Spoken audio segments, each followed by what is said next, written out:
Hi, my name is Deanna Johnston. I am the Director of Family Life for the St. Philip Institute of Catechesis and Evangelization. Thank you for watching this special presentation today. 2 weeks ago, Bishop Strickland gave a homily on Humanae Vitae, which has been shaking the Catholic world. His homily bravely proclaimed the Church's official teachings on marriage and human life. He taught that artificial contraception is gravely immoral. Last week, Bishop published a teaching video going even deeper into Humanae Vitae. The Church's teaching against contraception is a difficult teaching, but also a beautiful one. Today, we are talking about natural family planning. Natural family planning, or NFP, refers to methods by which a couple can observe the naturally occurring signs of fertility and infertility in a woman's cycle for the purposes of achieving or postponing pregnancy. The beautiful thing about NFP is that it affirms God's plan for married love. And today I'm here with Jody and Adam Todd just to have a conversation about what NFP is and how it's lived out. So Jody and Adam, can you introduce yourselves and tell us about your family? Thanks. Do you want to give a Sure. little introduction? So Jody and Adam Todd, we've been married for 13 years. We have 4 kids and we have 1 on the way. Awesome. And we also have 3 waiting for us in heaven. We have been teaching natural family planning for the diocese now for about 5 years, 6 years. And it's been a blessing to us. We've really enjoyed it. We also have worked in marriage preparation. We've mentored some married couples when we lived in the Dallas diocese, and we've done the same thing down here in Tyler. So we've had a special place in our heart for marriage and for the ministry that of preparing married couples and getting them ready. Very good, very good.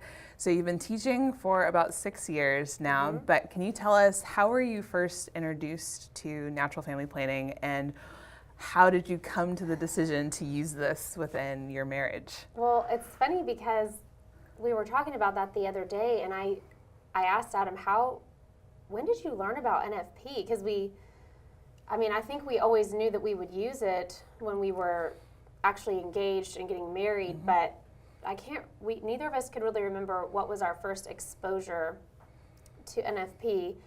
But we went to the University of Dallas, and they were really good about programming there that kind of introduced these ideas. One thing that we both remembered was a talk that we attended by Christopher West our sophomore year of college, and he came and he kind of talked about the teachings of the Church on contraception, but then he explained what natural family planning is. UD being the place that it is, there were lots of questions, and it was very helpful, I think, for us to develop a good understanding of why NFP is so important, or not using contraception is so important, and why NFP is a good option if you need to space children, or if you're having a hard time achieving a pregnancy, that you can use it to achieve a pregnancy.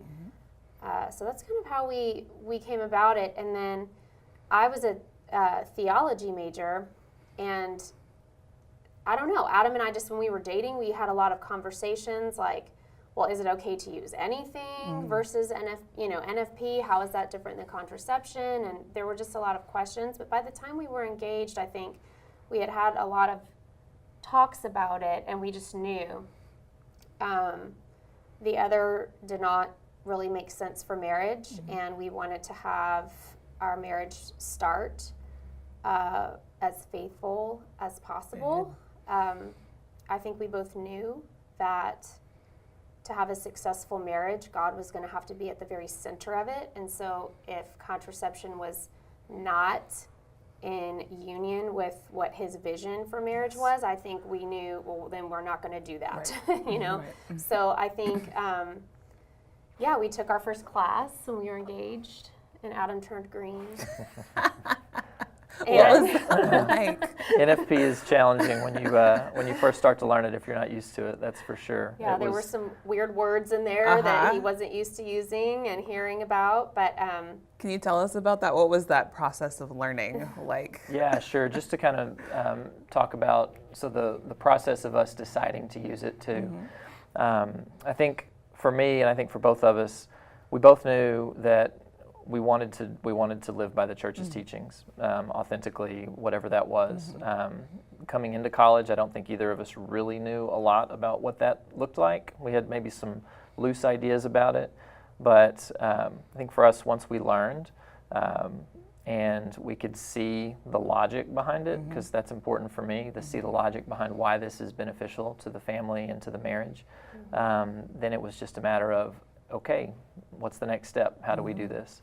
And so you know, being the gung-ho, we're going to have a great Catholic marriage, you know, guy, I thought, let's do this NFP thing. And so we show up to the first class, and you are slapped in the face with a lot of very reality, female health-related terms. It's beautiful. And, you know, it is beautiful, and you know what you learn in the process of doing this is marriage involves putting your big boy pants on a little bit and getting comfortable with this stuff, because whether you like it or not, and whether you take an NFP class or not, you are going to be confronted in marriage with some things about the female body that you haven't ever really known or haven't been familiar with. And one of the really beautiful things about natural family planning is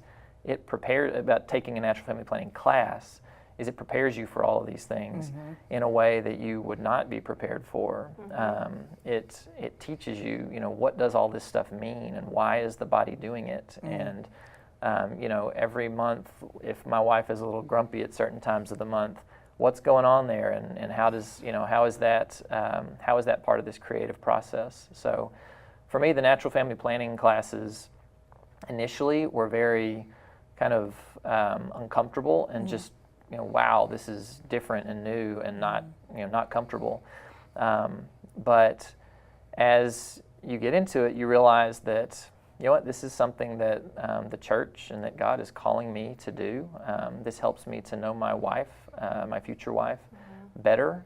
Helps me to understand this creative process that we're going to both be able to participate in, and really just, you know, helps you to love your spouse more. Exactly. And it sounds like NFP really does a good job of joining the faith with science, or just God's design, and living out the beautiful sacrament of marriage. And you've talked a little bit about some of just those benefits, or it sounds like it's been spiritually fruitful for your marriage. Can you speak on other, maybe just practical benefits or health benefits that you've seen from using NFP? Sure. I mean, so a lot of times I'm the one that ends up, you know, really in the class, we're very quick to explain to people that you're fertile together. So the man's body is always fertile. So it's not just her body, but her body's the one with the cycle. And so that's why most of the time and attention is actually spent on her. Right. What I've really enjoyed working with a lot of the young ladies, because they obviously come to me over him, is watching them, and myself, I've experienced this as well, discover how their body works. Most people don't have a clue. In fact, I remember this recognition on my own, and then just the other day I was working with a young lady, and she had the same kind of aha moment. We were looking at one of the particular signs that is observed, and she said, "Oh my gosh, I can't believe that that's what that means. I've wondered my whole life why that's there, and why sometimes it's this and sometimes it's that." And just watching her learn to appreciate the way that her body works, and that her system and having a cycle is a good thing, and that it means her body's doing what it's supposed to do, and that that's healthy, was very encouraging to her. I remember having that same feeling. Wow, this really works. It does. My body, when it's doing these things, is doing what it is supposed to do. I think it encourages people not to be so inclined to rush toward interrupting that cycle or changing it with some kind of medication, or taking a pill or whatever that's going to kind of alter their body when they realize and develop kind of an awe is really the word for how their body is made, and that's successful. So I think just from the female perspective, it's a very empowering thing to understand your body. And the health benefits are, I mean, the list goes on and on, but a lot of stories I've come in contact with people who caught things that would have otherwise gone undetected for years, maybe turned into really serious problems for them. But because of their charting, they recognized changes and things like that, and they were able to address them quickly. And so, I mean, obviously health benefits like that are tremendous. They can kind of see, hey, my diet's not very good. Look at, what's happening over here. And then they can make those adjustments. Right. So it's very empowering. And I think for us, I have just appreciated that Adam is willing to develop that same awe, that he cared enough about me to say, you're really, and Adam's not a super romantic, emotional guy, but but that he cared enough about me with his actions to say, his actions have always told me, you are beautiful the way you are, and we're going to work within this the way you are, and I wouldn't change you, not that part anyway, for anything, because it's so beautiful. Well, that makes me feel a lot of security about how much Adam loves and cares about me, which of course is going to be really good for our marriage. So Yeah, I think the church obviously asks us to be generous to life. The church asks us to really kind of launch into this process of creating life with our whole selves, and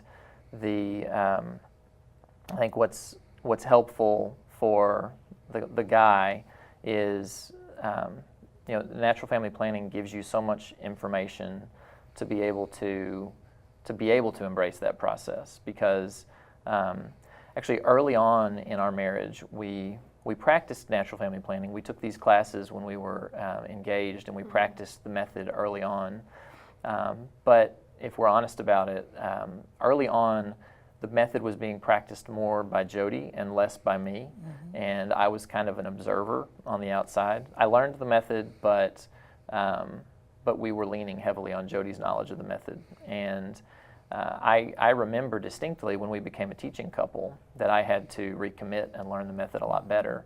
And when I did that, my understanding of what was going on and I felt like a partner in the process more than I used to, and I think that authentic masculinity in marriage really it calls us as men to walk that with our spouse, and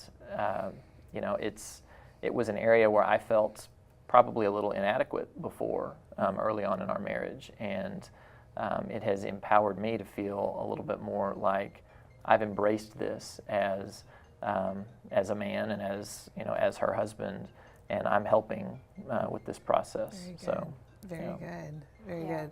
And I would say even just basic things, fundamental things like our communication. I mean, learning how to talk about your cycle and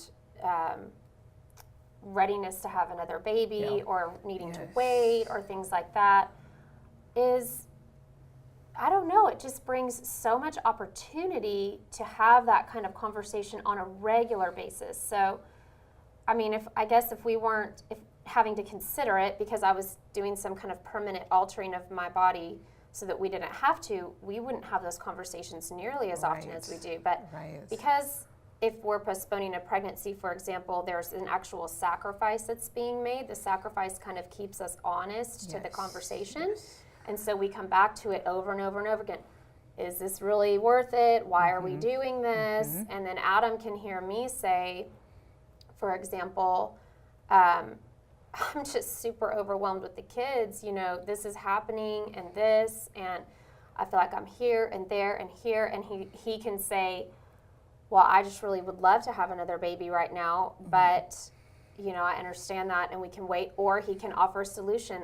Hey, like if I help more, or, what if we got someone to help you clean the house? Would that make it feel more like doable for you or whatever? And we just have these constant dialogues where I feel like, where we say, where are you and where are you? And it's not just about the children, it's about our whole person, and where we are at that time as a person is being communicated over and over and over again. So our actual intimacy, our emotional intimacy as a couple, our unity is so much stronger. Beautiful. Because we're able to frequently have those conversations. Right. And because there's a sacrifice, we want to make sure Right. that continues to be worth it and the right decision, I think. Exactly. And that's one thing that I really like about NFP is that it requires that we discern on a month-to-month basis, on a cycle-to-cycle, day-to-day basis, and that God is part of that conversation, which is what the church teaches. Because I think so many people assume that the church just wants us to have all these babies, which is, babies are beautiful. Fertility is a beautiful thing. But knowing that every family is different and every family's needs are different, so sizes will look different, but that God is part of that discernment between a couple. Now, some people might look at your family size, knowing that you use NFP, and say, well, does NFP really, does it really work if you have 5 kids? But how do you respond to comments like that? Very patiently. Yes, of course. Mostly because I think that, so I came from a family, I just have one brother, so it's a 2-person family. Adam has a brother and a sister, so 3. So we don't come from, really big families. So I think when we got married, we weren't like, we're going to have this many kids, But I think what NFP allowed us to do is say one at a time. Right. Can we say yes to another? And sometimes the answer was, well, sure, like if that happened, we would always accept that, but maybe now is not the time to actually pursue that, and so we would space. But because we're constantly developing this sense of awe around our bodies, our love, our children, it kind of opens us up to the idea over and over and over again. So I think a lot of times when people say, well, NFP doesn't work, there are couples who struggle to learn the method effectively. Maybe they didn't take a class, and so they feel like NFP doesn't work. Or maybe they took a class, but the self-control part is just super hard, and that's a real thing, and that's a separate issue. Or maybe they just started having kids and they were like, man, kids are cool, and there's not really one of mine I would give back. So what would it be like if we had one more? And it kind of So I think too opens that up. I think one of the reasons that you see a lot of natural family planning, couples that practice natural family planning with larger family sizes, is one of the fundamental foundational principles of natural family planning is that you approach the decision about whether to bring life into the world with a sense of generosity. The church is asking us to be generous in our marriage. And that generosity is, we understand that to be with regard to life, but we also understand that generosity with the way that we treat each other, our spouse, the way that we treat our existing families, and then just kind of the way that we meet the world, our family meets the world.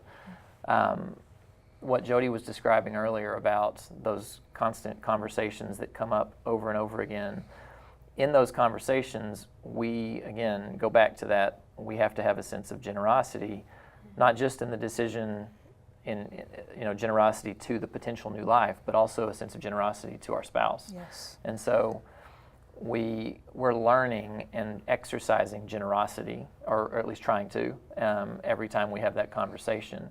And in exercising generosity towards each other, naturally what flows from that is that we have a deeper sense of generosity towards adding new life. And so I think that's why you see couples that practice natural family planning over time, even if they didn't maybe initially plan to have big families, they start to kind of see that, hey, this is cool, but also you know what?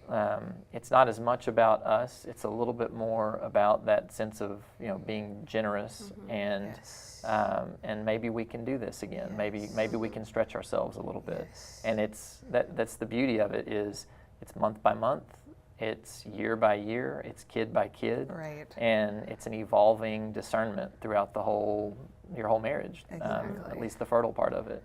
And then that generosity pays dividends beyond your fertility too, Exactly. because you hopefully have you've developed a sense of generosity that kind of spills over into other areas of ministry or other areas of your marriage and your life.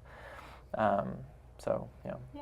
Very good. And I know one thing that I've always heard is that God is never outdone in Right. generosity, and God will always give us exactly what we need. I think especially Yeah. with our families Yes. as well. That's right. I really appreciated, so the culture has a really strong message of the default in family planning is not to have children until you are going to. So you're just going to not have them until you decide, okay, now's a good time to have children. Right.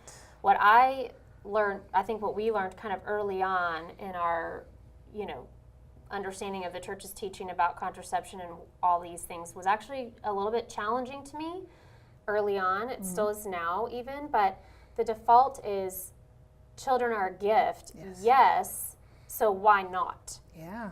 And I think that was helpful because it made us be more honest about our reasons. It made us take postponing pregnancy more seriously.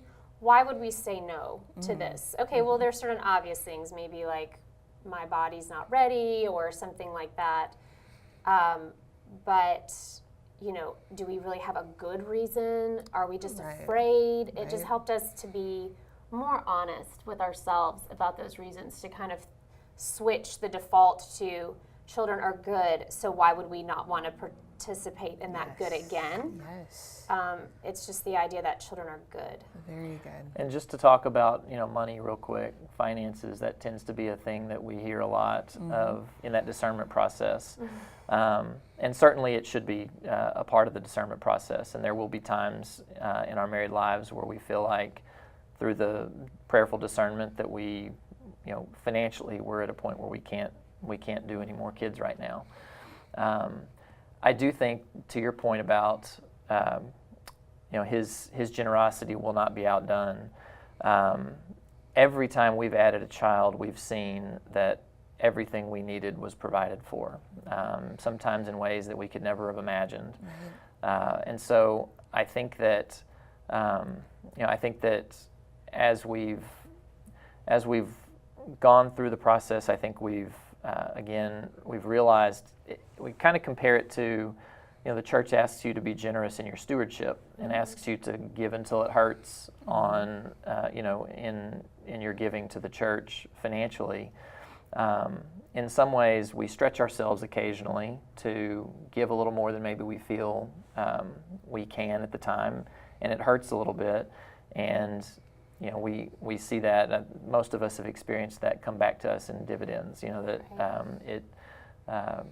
His generosity will not be outdone, and I think the same thing has applied to us in our natural family planning. Sometimes we feel a sense of we're called right now to have another child, and we're maybe not completely sure how it's going to work out financially, but every time we've done that, that has been the furthest thing from a challenge for us. Yeah. So.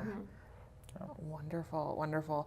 So for a couple who is like, all right, we're on board with church teaching, this is something that we want to implement in our own marriage, practically speaking, what does that process look like as far as learning a method of NFP? Is there a certain amount of time that it takes to really feel confident, or does it depend case by case, or what have you seen? Definitely, there's several different methods. I think it's most helpful for the couple to go ahead and maybe kind of look into 2 or 3 of them and then just pick one. Just pick one and learn it. My personal experience has revealed to me that people always do a lot better with live teaching than with some kind of online thing because as they're learning, it's kind of like learning to drive a car. I mean, you could read about driving a car, but it's a lot different when you actually get behind the Do it. wheel. And so I think a teacher that's live, that's kind of observing this happen, can catch where they're confused or something like that. And so, number one, I think pursuing a live teaching course is the most beneficial. Choosing a method, really learning the method. Most methods, I think, take, well, I don't know, you're a Billings teacher, but like the symptothermal method takes about 3 months to just complete the classes. I wouldn't say that I think our couples know how to do it by then, but they've got the tools and they can start really practicing. And I think that that's probably true for most of the methods, that it's going to take a 3 to 6 month learning period. I think to feel really confident, Right. it's going to be more like 6 to 12 months. I have couples who come through we have couples that come through our classes, and then they're, texting me pictures of their charts for months after, just, did I do it right? Did I draw on the right lines or whatever? And I can say, good job, you got it, or no, let's look at this, and do you understand why, and all of that. And I think that really helps. But eventually, they all stop texting me. So I know that they got it, Very good. Until they end up having their first child or something, and then they're texting me pictures of the baby, and that's really exciting too. Yes. So I think the really important thing that I try to emphasize with our students is to be patient.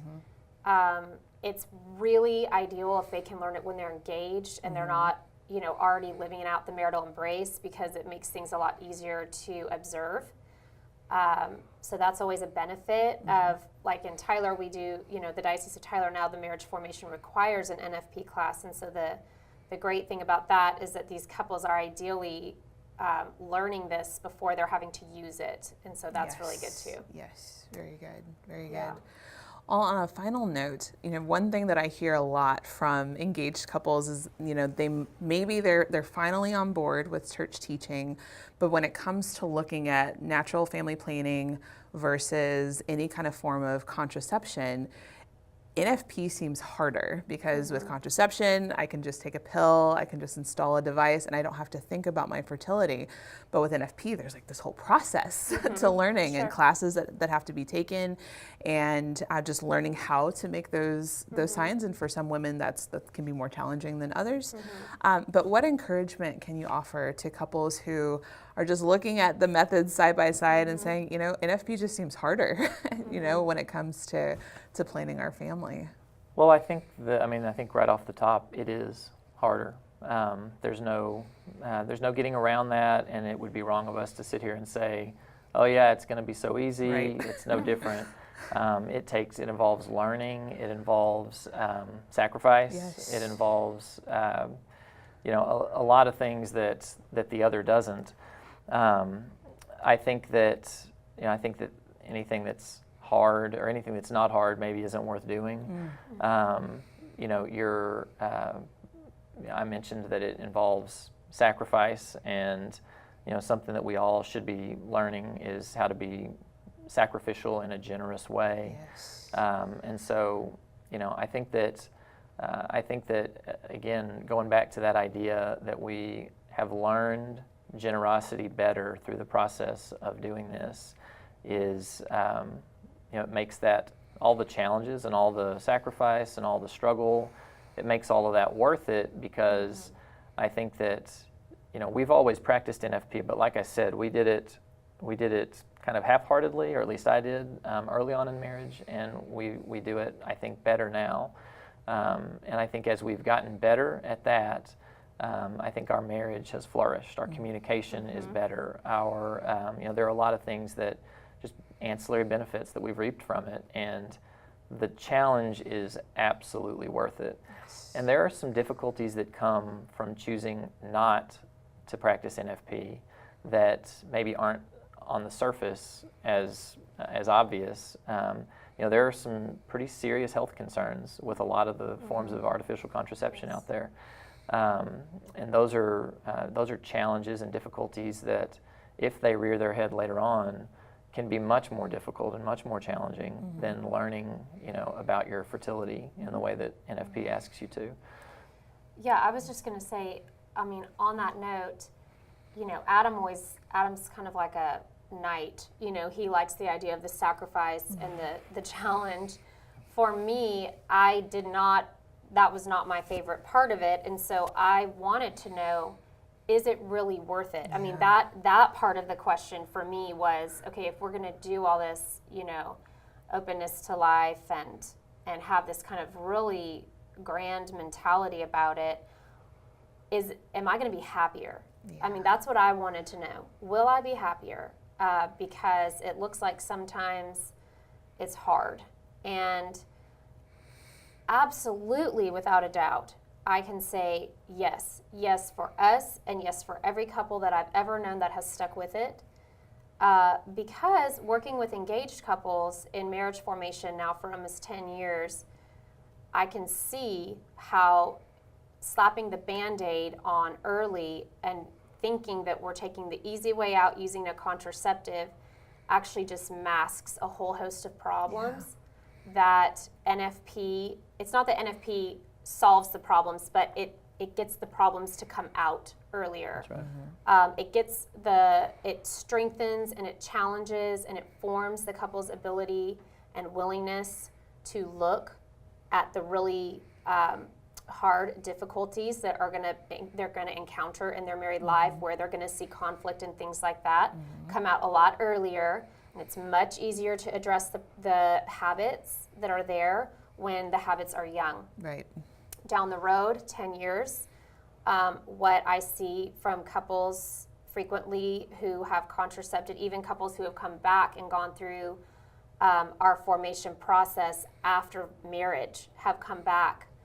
And I think that the habits are very deeply ingrained by then. It's a lot more painful for them to extract them then. Yeah. So I think, happier. I mean, happier doesn't always mean that it's the easiest thing or that it is the most comfortable thing in the moment. But on the other side of the hard work is always more joy, more satisfaction, things that we can't see until we get there await us that were totally worth it. Yes. And so, just to trust. I mean, just don't be afraid, you know, of doing something hard, because it will be worth it. I think we have definitely felt that, Yep. you know, in our marriage and seen it in other people's too. Beautiful, beautiful. Well, thank you both for your joyful witness of the faith, for living out this teaching, and just for having this conversation with us today. No problem. Happy to do You're it. welcome.